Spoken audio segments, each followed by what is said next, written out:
माझे नाव प्रकाश कुमार पवारा, राहणार भोईटी। मी मैतीचा काका आहे। हे माझी पुतणी असल्यामुळे मी इथं तक्रार करतोय। या मरणाऱ्याची 7 बायको होती, त्यांनी 7 बायापैकी 3 मारून टाकलेले, 4 सुटल्या, ते बिचारे सुटल्या म्हणून वाचले नाही, त्याने मारलेलं असतं।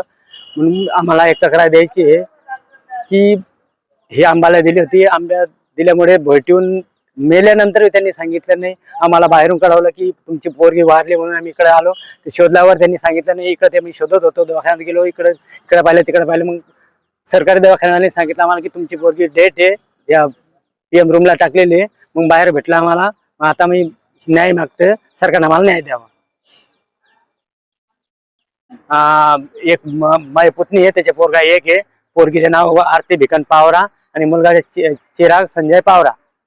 आणि एक पोरगा त्याचा मोठा आहे, तो दवाखान्यात आहे, तो बी सिरियस आहे, त्याला प्रायव्हेट दवाखान्यात टाकलेला आहे। माझे नाव जयप्रकाश पावरा, राहणार भोईटी। आणि मयत ही माझी बहीण आहे। आणि त्या मैतीच्या पतीच्या आता 7 लग्न झालेले आहे। आणि ही आई माझी बहीण 7वी होती। आणि याच्या पहिलेही ती 4 लग्न करून सोडून दिले, 3 याच्यापैकी मारून टाकले त्यांनी। आणि ही माझी बहीण 7वी आहे। तिलाही त्यांनी आता ही दुसरीकडे चालू, म्हणजे दुसरे लग्न करण्यासाठी त्यांनी घरच्यांनीच असं विष प्राशन करून मारून टाकलं, असं आम्हाला सांगायचं आहे। आणि आम्हाला न्याय द्या, न्याय पाहिजे आम्हाला।